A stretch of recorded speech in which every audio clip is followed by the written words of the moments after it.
croutons, sourdough bread, and canning up some meat. Stay tuned.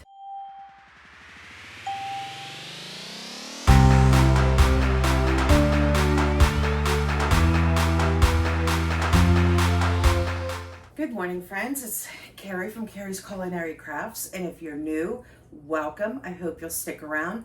Here on Carrie's Culinary Crafts, we talk all things food, and today I have a bunch of prep work to do. I have some croutons to make and a bunch of other miscellaneous prep things to do. It is amidst the whole baseball track season, and to make my life easier, I just pick a day on the weekend, whichever it is. My son either has games on Saturday or games on Sunday, but doesn't have both, at least at this point in time. So I just use that one day where I have an open day to get things prepped for the week ahead. This first thing that I'm going to do is I am going to do some croutons. I make croutons homemade all the time. I know that I've done it on my channel, but since I was doing things today, I thought I'd bring you along with me. Today is also my son's birthday, so I wanted to go ahead and make some fresh croutons. I have a little bit of croutons left, but I had a whole bunch of bread in my freezer that I wanted to go ahead and use up. These are ends of my homemade bread, or homemade bread that didn't get eaten. There are some buns here, and then there's a little bit of bread here that my mom had given me.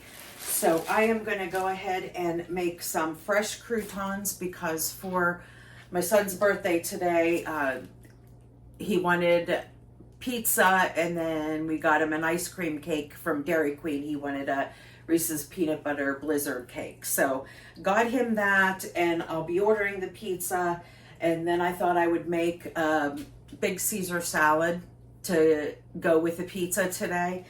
So I wanted to go ahead and make some fresh croutons. So that's what I'm going to go ahead and get started doing.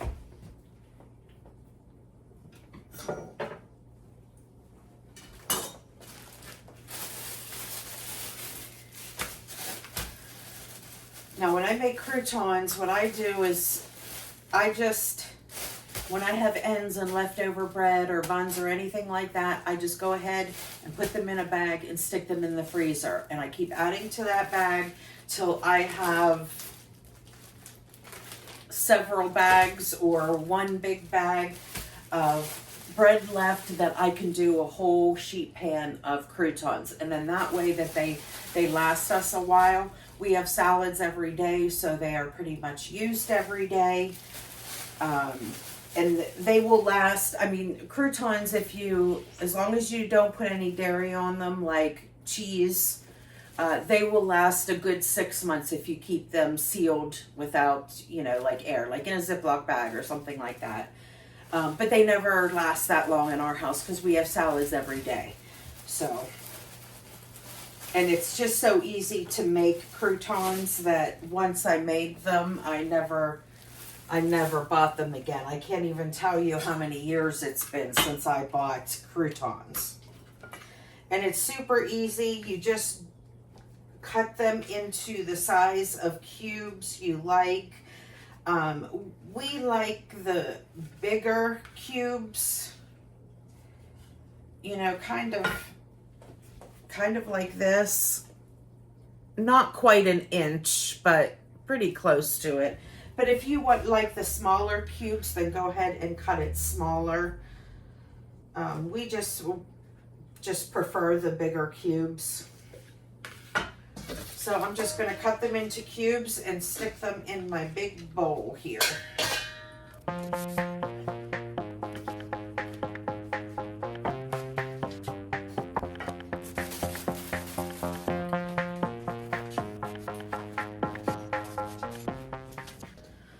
This bread actually is much easier to cut if it's still frozen right out of the freezer. But I needed room to put the ice cream cake in the freezer up here, so I pulled out these bags of croutons and doesn't take long for them to defrost. But just keep that in mind. If you do, put your bread in the freezer, cut it when it's frozen. It is super easy to cut that way. And it cuts into nice squares without crumbling too much.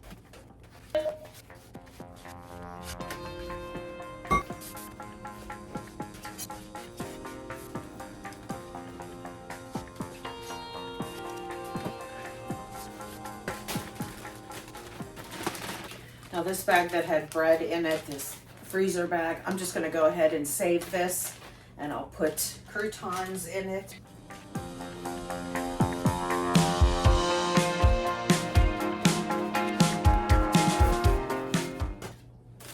Okay, I am going to stop there because this here is going to make a whole sheet pan. I've made them enough to know that if I fill this medium bowl up, it will fill up one big sheet pan. So I am going to go ahead and stop there.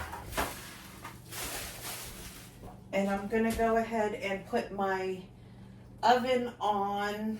Now you can cook them one of two ways. You can cook them on a lower temperature and cook them longer, or you can cook them on a higher temperature and cook them quicker. Because I'm in the kitchen anyway, I can always keep my eye on it. So I am going to cook it at 375, and I will check it at the first 20 minutes. I'm going to pull them out and give them a good mix, and then I will put them in back for 10-minute increments if they're not done. Usually are done about 30 minutes, 35 minutes. So you can kind of feel them at that 20-minute mark, like how much longer they have. If you have to do 5-minute increments, do 5 minute. If they're like not even close, the majority of them are still soft, then go ahead and put them in for the 10 minutes. But definitely check them at 20 minutes just to be on the safe side. If you're doing them on like 200 and you're cooking them a long time, then I would just check them at 30 minutes, give them a good mix, and then at that time you will probably be able to tell like how close they are, and you might want to go down to 5 or 10-minute increments. But when you're cooking them on 200, you will have a good hour of them in there for them to dry out. And I do mine pretty simple, and I do them the same all the time, except if I'm making some specifically for that day or that week, I might add some cheese to them. So that is what I am going to do for this first batch. I have some Asiago cheese here, which is pretty similar. It's a hard cheese. It's pretty similar to Parmesan. But I have a little bit of Asiago. So on this first batch here, I am going to put this cheese on it because I will make sure that we use that today for the party for our Caesar salads. And then I'll just make sure we use them all this week coming up, and they will definitely be gone. So if you do put cheese on them, just remember they're only going to last like maybe, usually it's like 2 to 3 weeks. But I just make sure that they're eaten by then. Okay, so I got some good quality olive oil here, salt, pepper, my homemade Italian seasoning blend, and the Asiago cheese. If you don't want to put cheese on them, don't put cheese on them. But I'm just doing it just because I know that we will be using them this next week or two. These croutons will be gone. Okay, so salt, pepper,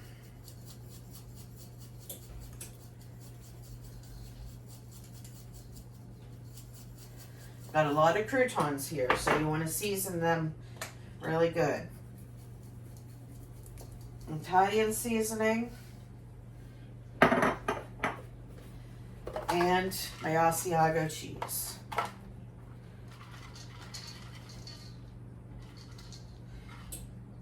You know what? I won't even use all of them. I'll use this for extra cheese on top of my Caesar salad. All right, and we're just gonna go in here and mix this up. You wanna be careful not to break them up, so you just wanna mix them up nice and easy. All right, and then you're gonna dump them on your sheet pan. And you certainly can use parchment paper. I would have used parchment paper, but my hands were all messy, so I'm just putting them straight on my pan. The parchment paper just makes easy cleanup, but these croutons don't make much of a mess other than some crumbs, so they're pretty simple to clean. All right, and you just want them in a single layer, which is why I stopped, because I know when I fill up that bowl, it is a big sheet pan full. So I'm going to go ahead and stick these in the oven. I'm going to put them on the bottom rack, and then when I'm done with those and I put those in the oven, I'll switch the racks around. And I'm going to set this timer for 20 minutes. All right, and we'll go into the last batch of bread.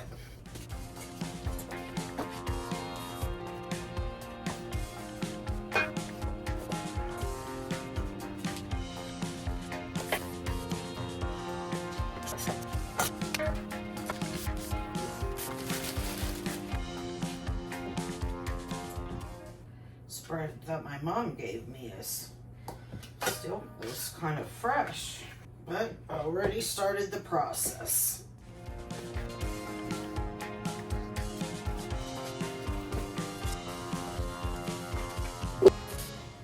You know what, since that's not a full sheet pan, I'm going to go ahead and cut up the last of this low carb bread, just because I'm making some more bread today anyway. So I am going to go ahead and cut this up as well.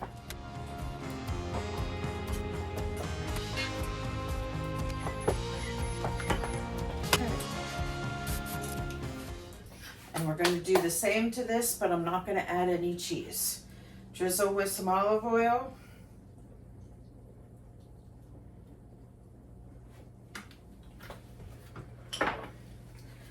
Salt,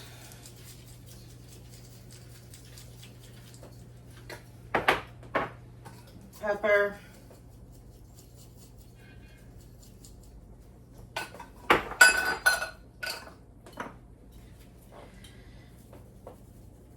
Italian seasoning. And what I'm going to do on this one, I am going to use parchment paper, because that way I can remember which one has cheese and which one does not. The one with parchment paper does not have cheese.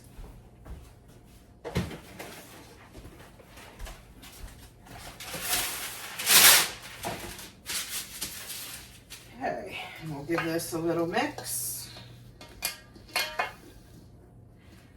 All right, put it on the sheet pan.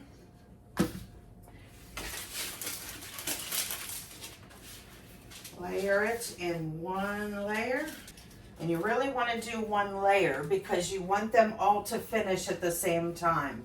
If you have a double layer, some of those might end up being soft underneath, and you don't want that. You want them all to be crunchy. If there's a few that are soft, they are going to go bad on you, and one moldy bunch is going to ruin the rest. So you definitely want to make sure you just have one layer on there.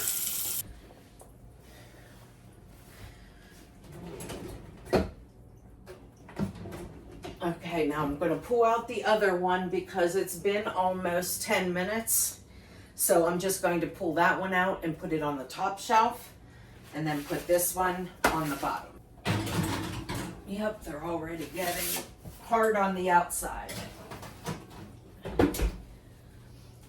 All right. And when this buzzer goes off, I will go ahead and check the first batch that I put in there. Good morning, friends. It's another day. I got busy yesterday with my son's birthday party and people coming over and everything. So I kind of had to stop the prep work that I was doing, but I am continuing it today. I have the house by myself, so I can get a few things done. So today I'm going to go ahead. I need to do 2 loaves of bread. One, I'm going to do a sourdough sandwich loaf. And then I'm going to feed my sourdough starter. And then I'm going to do an actual sourdough bread today. So yeah, let's get started with the sourdough sandwich loaf. I pulled out my sourdough starter from the refrigerator. It needs fed and it needs to be all nice and bubbly before I actually do my sourdough loaf. But I can use the sourdough discard in order to make my sandwich loaf that I have going on in here. And I just wanted to show you, for those of you that have started some sourdough or are thinking about sourdough, I just wanted to go ahead and show you. Do you see how there's liquid in there? Okay, that is called hooch. There's nothing wrong with that. You can consume that. You don't need to throw that away. What that is saying is that your sourdough starter is starving. Basically, it is hungry. And so that is why I'm going to go ahead and use some of this sourdough, which would be called sourdough discard, because I'm taking it out. I'm putting it in this sandwich loaf. I'm not actually throwing it away, so you can use that.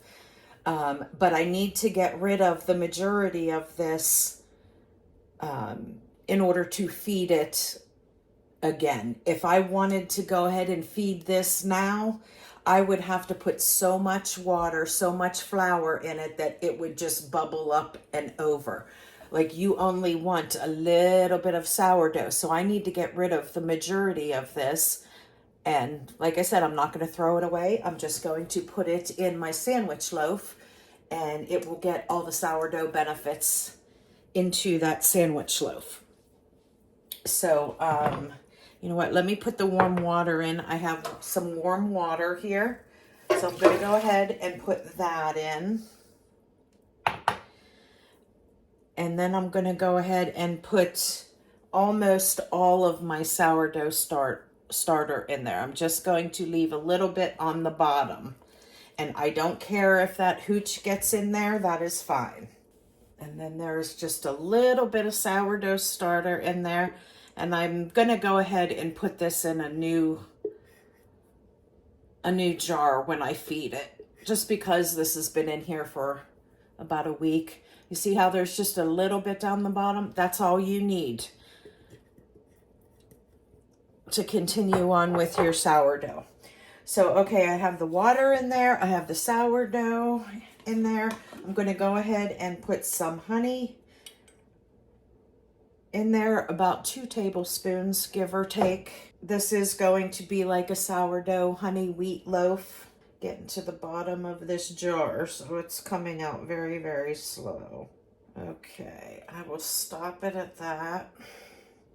I think what I'm going to do is I'm just going to keep this upside down. That way, the next time I use it, I can use the rest of it.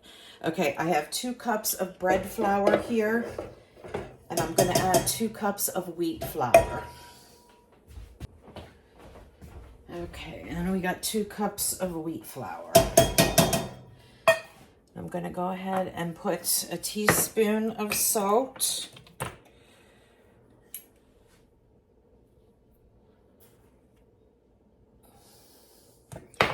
And I need about 2 tablespoons of some kind of fat.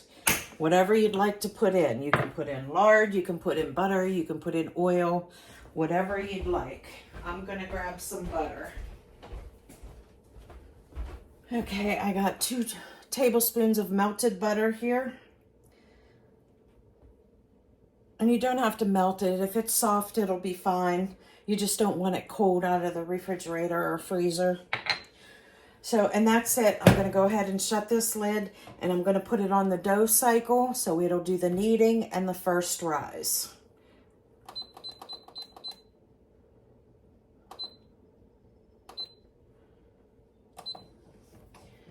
Okay, and then we'll come back in an hour and a half when that's done, and I'll form it into my sandwich loaf in my Pullman loaf pan.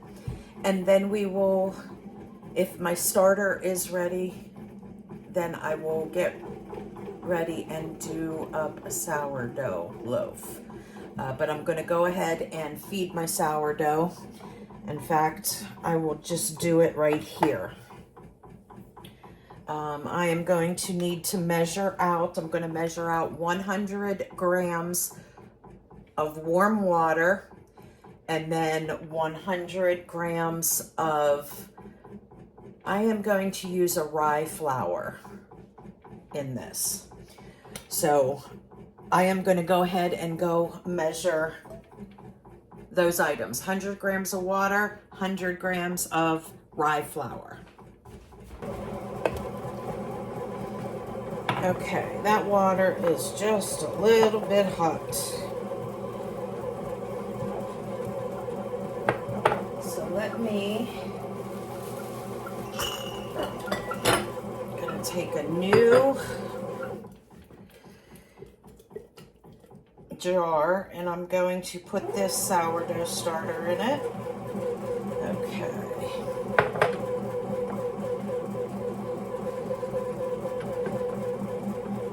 There is my new jar with my sourdough starter.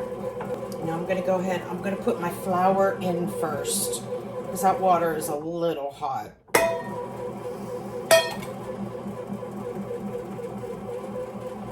Okay, now I'm going to go ahead and just slowly pour in my water. And I'm going to give it a good mix. Okay, I am going to need a little bit more water, even though it was the same gram. This is a different flour. This is rye flour, and this is just a little too thick. I definitely want it thinner than that. Want it like a pancake batter. So I'm just going to pour like 1 tablespoon at a time in there. And remember, this is non-chlorinated water. Okay, it's getting a little better, but I still like it a little thinner. Okay, I think that's good. That's like a thick pancake batter. Okay, I'm gonna clean off the sides here.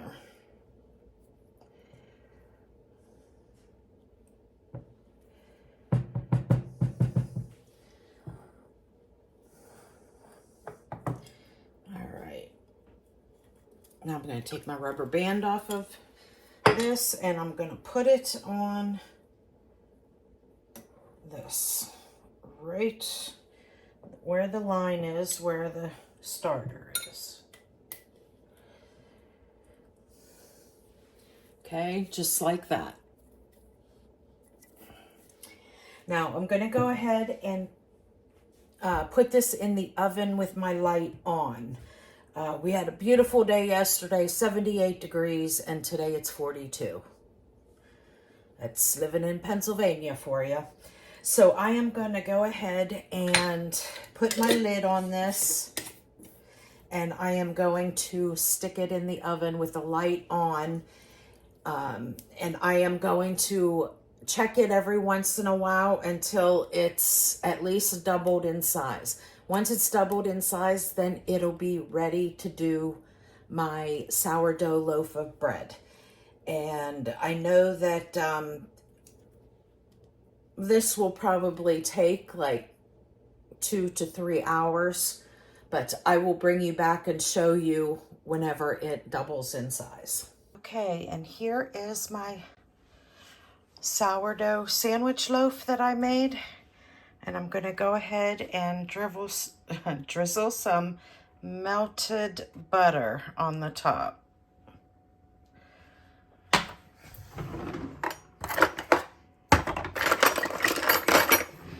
And what that does is it just keeps the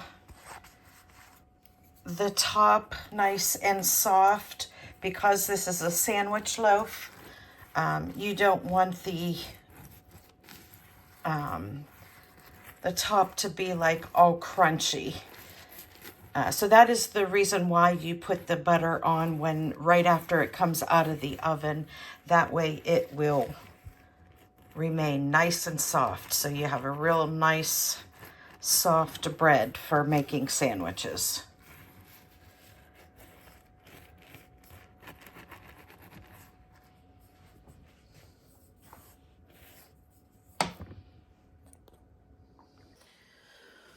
Okay, I'm back. I just took the sandwich bread out of the oven, and my sourdough starter has more than doubled. So we're going to go ahead and get going on my sourdough bread that I want to go ahead and make. So the first thing that we're going to have to do is we're going to have to mix our sourdough starter with our flour and our water. So I am going to use half of a cup of this fresh sourdough starter.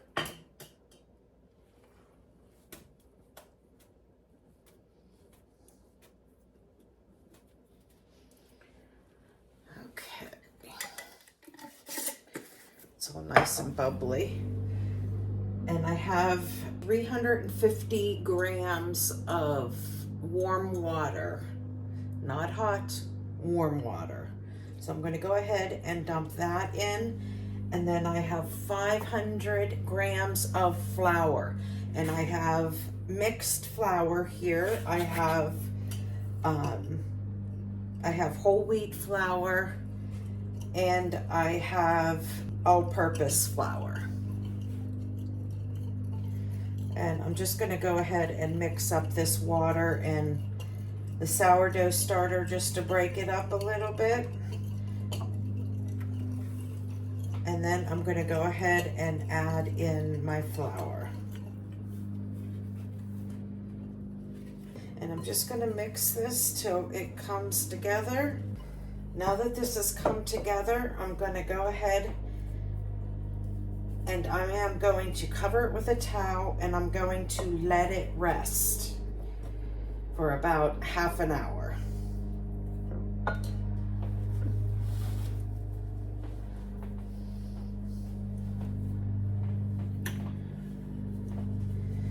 Now, I've never used my Banneton baskets, so I am going to go ahead and prep them. And I did some research on it, and they really said to start out with, you should really prep your Banneton basket with rice flour. So I am going to go ahead and grind up some rice because I don't have any already. So I have some rice here, and I'm going to go ahead and grind it up in my grain mill.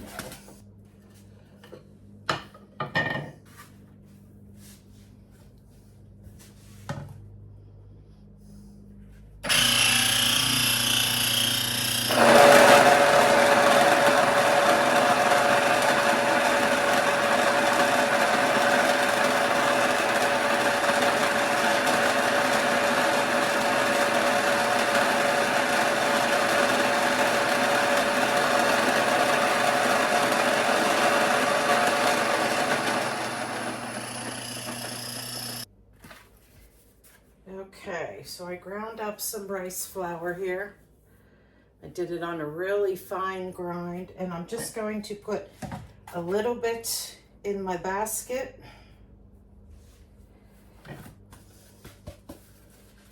And move it all around.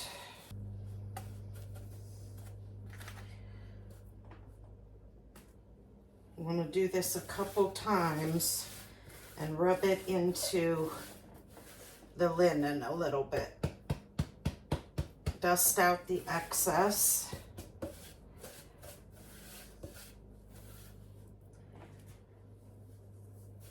I'm going to do this 3 times. And I'm only doing this because I've never used it before. This is brand new. So this is what they call seasoning it, kind of like seasoning your cast iron. Okay, so I have that nice and coated in there, but there isn't any excess laying around. So before I put my dough in here the final time after I do the stretch and fold for a while, I will dust this with some all-purpose flour.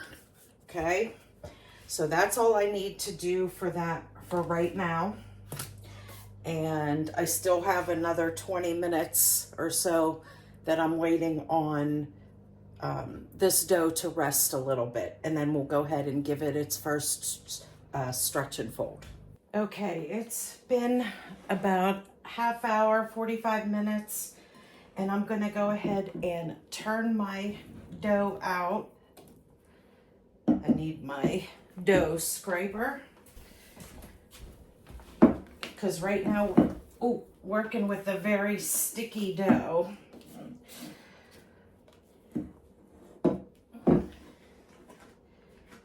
And what we're doing right now is we're doing the first stretch and fold,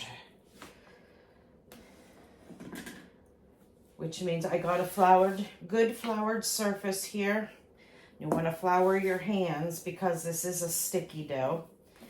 And we're going to go ahead and start stretching and then folding, and then turning it and stretching and folding. And turning it, stretching, and folding until you get back over to the original side.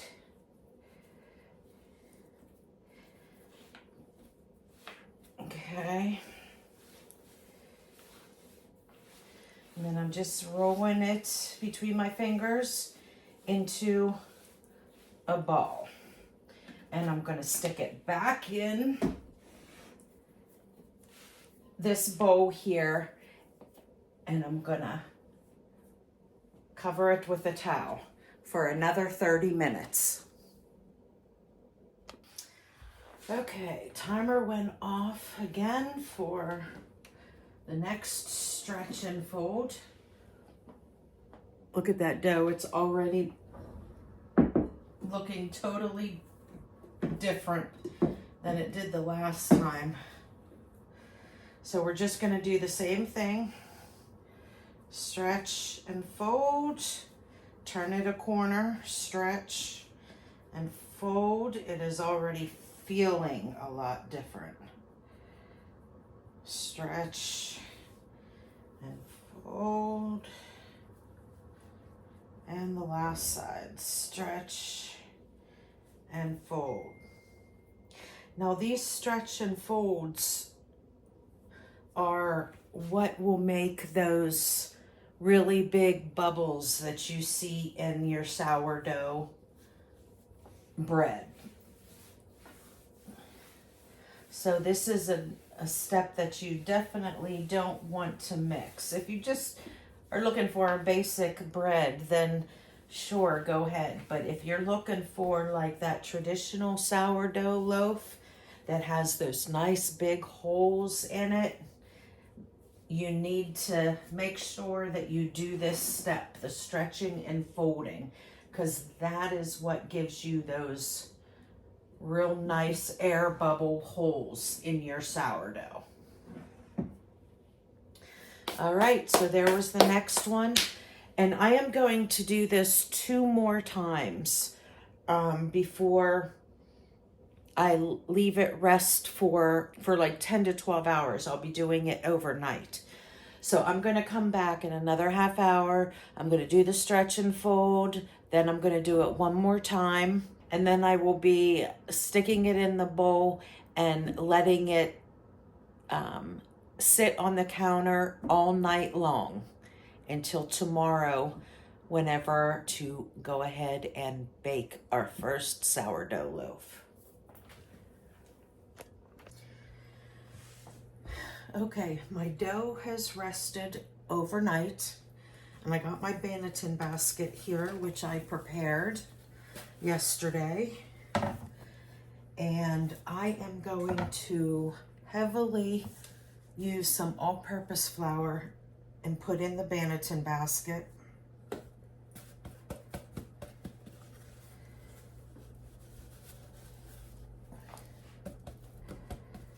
And cover the whole basket really good with that flour. And then I'm going to take my sourdough, which has been fermenting all night long, and carefully take this towel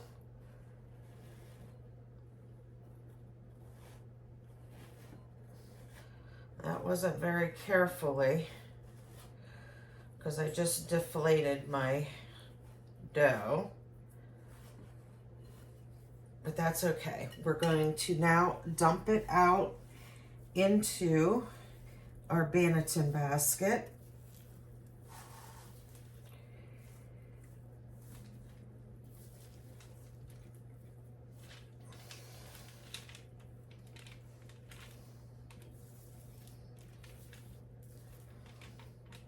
It's all nice and bubbly, that is, and sticky once again, but that's okay. Now I have my oven preheating with a Dutch oven in it at 400 degrees.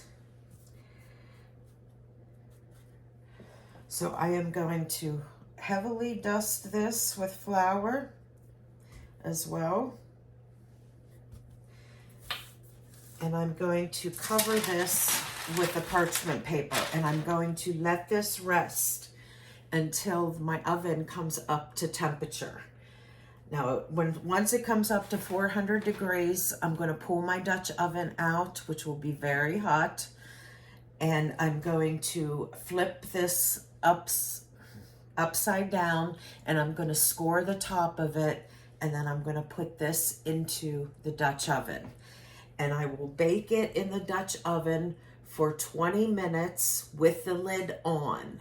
Then I will take the lid off and bake it another 10 minutes until the top is all nice and golden brown. But I will bring you back once my oven has preheated. Okay, I have my heated Dutch oven here.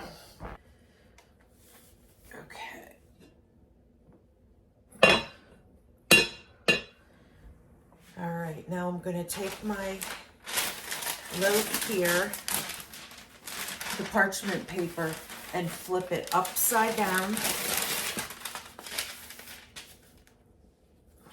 And we have a nice floured bowl, which is the circle. And this is a bread lamb, which is used to score breads. So I'm going to go ahead and score my bread here. You can do any type of designs that you like, but it is important to score the bread because you need that, the steam to be able to escape inside. If you don't score it, you might have like an exploded bread. So this way the steam will come out where the scores are. And I'm going to go ahead and take my bread in my parchment paper and place it inside your Dutch oven carefully, because remember, this is hot.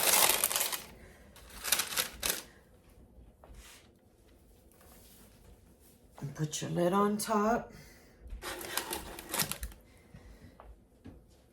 And then I'm going to put this back in the oven, and I'm going to put it in for 30 minutes. Then I will take off the lid and cook it for another 10 minutes. Okay, the next prep item I'm going to do is I have saved a bunch of my eggshells, and they are cleaned and completely dry. I cleaned them several days ago, and I have had them sitting outside, have them sitting on my counter on a paper towel so they could completely air dry for a few days. So I am going to go ahead and add these to my food processor, or you can use a blender. And the reason that I'm doing this is I am going to add some calcium to the soil where I plant my tomatoes. Tomatoes like extra calcium. So, and you don't need a lot depending on how many tomatoes you have, and you just need to sprinkle a little bit. So I am going to go ahead and grind up these eggshells into a powder.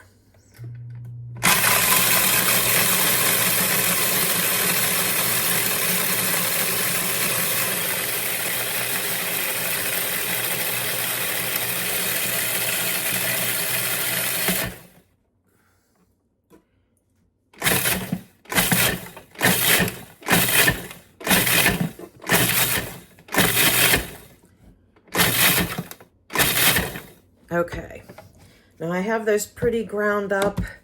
Now, no matter how much you clean them, after you do this process, you might want to hold your breath once you open up this lid because it does not smell good.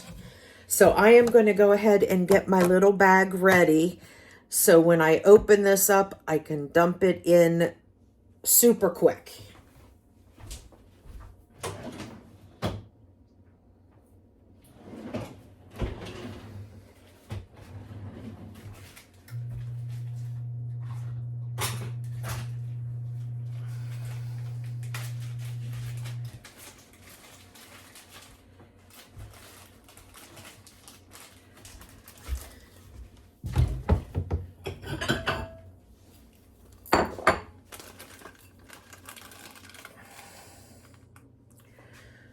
Okay, here we go.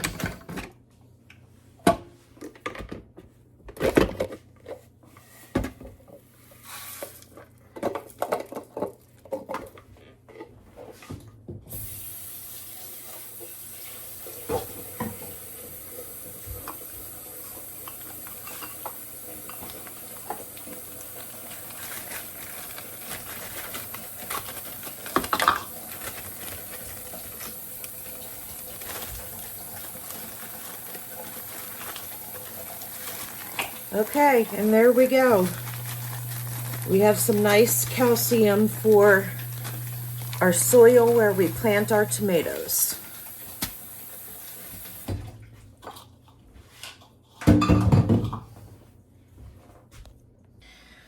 Okay, so the next thing that I'm going to get done is I am going to cook up and can 20 pounds of ground beef / taco meat. It's going to be half and half. I've already showed a full tutorial on this, so I'll leave an iCard up here for the full tutorial. I'm just going to do bits and pieces so you get the idea of what I'm doing. I am going to go ahead and sprinkle in some extra virgin olive oil into my roaster here. And I'm also going to spray the sides just to make easy cleanup on my roaster. And I'm going to go ahead and open up these 20 pounds of ground beef. Now these are Butcher Box ground beef, which is organic, grass-fed, grass-finished. I did a haul on them the other day. So I'm going to go ahead and open all of these up and stick them in the roaster and get them cooked. And I'm also going to add some onions to the roaster as well. So it will be ground beef and onions and garlic in the roaster. And that's all that I'm going to put in the roaster other than salt and pepper. The ones that I will season with taco seasoning, I will put those in the jars. I will bring you back in a little bit. Okay, I have all 20 pounds in my big roaster here.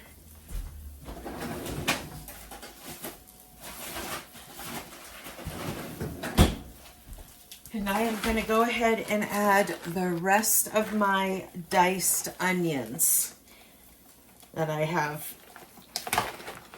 in this bag here. Now I still have about half a bag of sliced onions, so I can still use them. And hopefully those will last me until we get some fresh onions during onion season.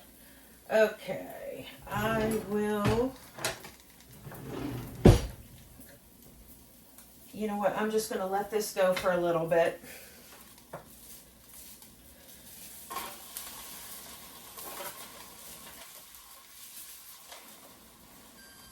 Until that heats up, and then I'll give it a little squish. Okay, so I'll let that heat up, and then I'll go ahead and start mashing it up with the meat masher. Okay, it's time to take out my Dutch oven, my sourdough bread, and I am going to make sure that it is done. I'm going to take the temperature. Now, bread needs to be anywhere between like 195 and 205 for it to be finished. If it's not quite finished, you're going to end up with that really doughy type texture. And being that this is sourdough, you definitely don't want that. You want those nice fermented, bubbled holes and everything inside the sourdough. So I'm going to take it out and we're going to check the temperature. If it needs to go back in, I'll put it in for a couple more minutes and then check it again.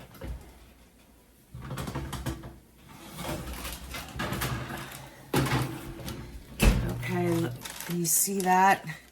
Look at that beautiful sourdough loaf. And I'm going to go ahead and check the temperature. The top, can you hear that? It's all nice and crunchy, which is what you want. Okay, and this is it's at 200 and still going up. So we are done. So I am going to let this completely cool. In fact, I'm going to take it out of the Dutch oven so it stops cooking, and I'm going to leave it on this cooling rack here until it completely cools.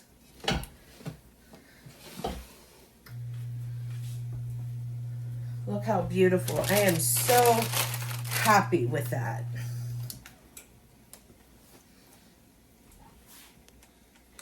And I will bring you back later whenever we cut into this for dinner.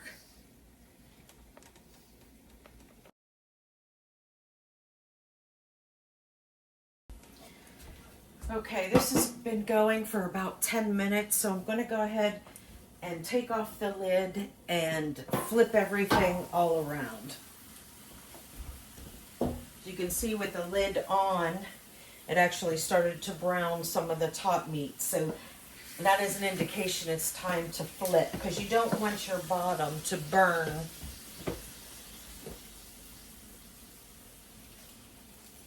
Which it's still in good shape, because the ones that I put on the bottom were still semi-frozen, so they are in good shape. So I'm just going to go ahead and twist these around. Yeah, this one's still frozen solid.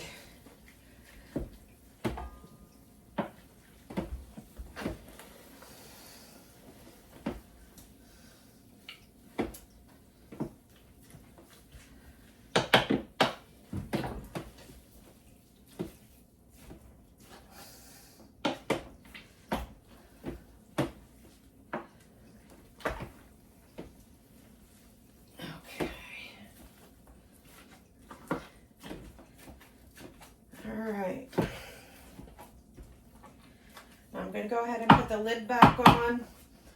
And I'm just going to keep this at 350. I don't want to make it too hot because I don't want anything to burn. So I'm just going to leave this for another 10 minutes and then I'll come back and stir it. I will bring you guys back after this is already done and we're going to the next process. Okay, friends, my 20 pounds of ground beef is pretty much cooked. There may be a little bit of pink in there, there might not be. It doesn't matter if there's a little pink. It is going to be canning, pressure canning for 90 minutes. So if there's a little bit of pink in there, you don't need to worry about it. So here on the stove, I have some water heating up, and I have my jars that just come out of my dishwasher to heat up, and I have my hot ground beef here. Whenever you're canning, you want everything to be the same temperature. If you're cold packing, then your jars need to be cold and your water in your canner needs to be cold. If you're hot packing, then everything needs to be hot. If they aren't the same, then you could get a broken jar inside there, and you don't want that. If you spent all this time doing the food, you don't want a broken jar and then have some food that you have to toss. So I am going to go ahead and start filling up my jars. Now I am using quart jars because this is what I need for my family. If you only need pint jars, then go ahead and do pint jars. But I am doing quart jars here, and I'm going to go ahead and get these filled and get them in my canner. This canner here only holds 7 jars. I haven't decided yet whether I'm going to get my electric canner out or if I'm just going to go ahead and do the pressure, just the canning in this pressure canner. Because I have pretty much all day. It is still morning here. So, but I'm going to go ahead and start filling these up.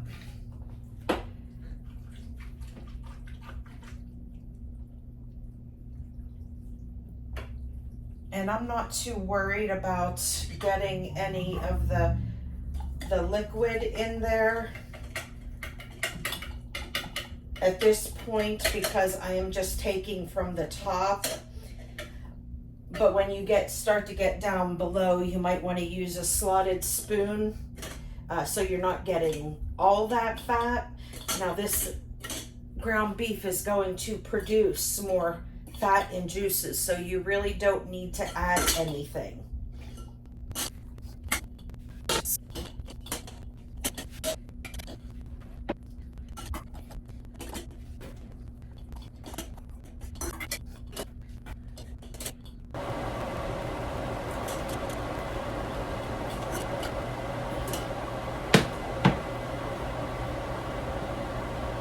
Turn this down a little bit because I don't want that water to boil. I just want it warm to hot.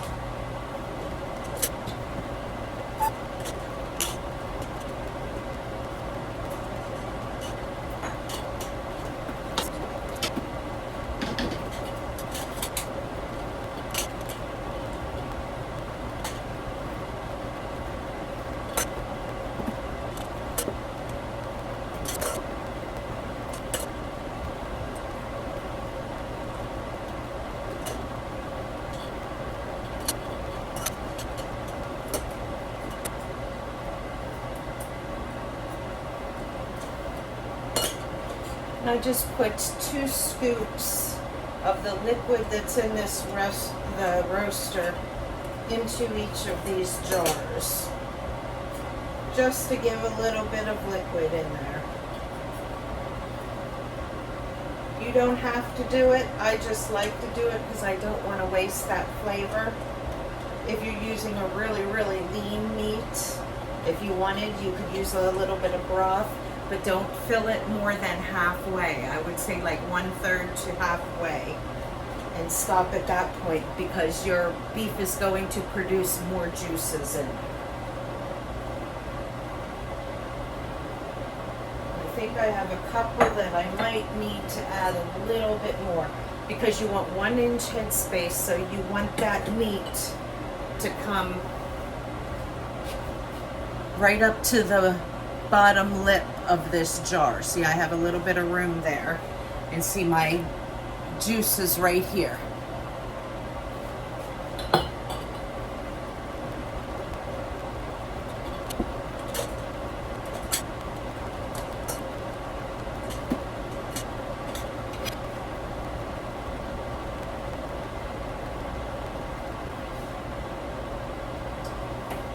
Okay, now I'm gonna take some vinegar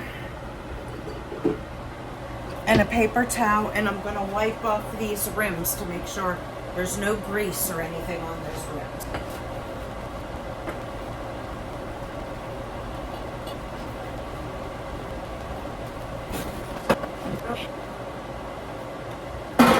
Now I'm gonna put my lids and rings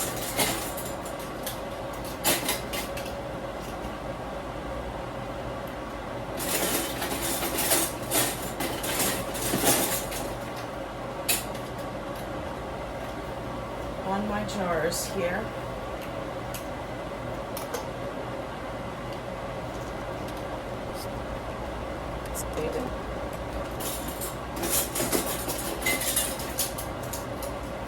And we're going to put the rings on finger tight. That just means you put the lid on till it stops, and then just give it a 1/4 of an inch turn.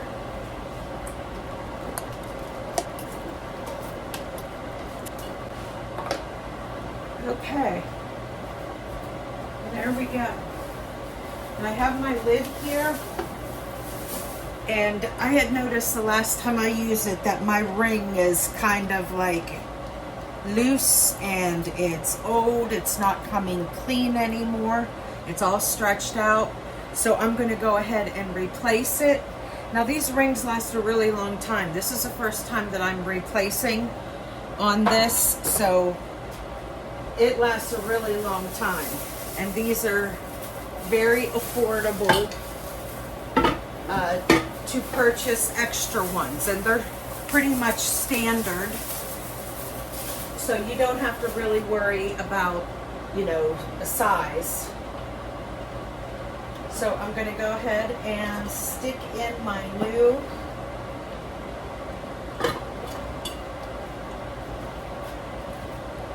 seal, and I'm going to go ahead and close up my canner and seal it. Now I'm going to kick this back up to high.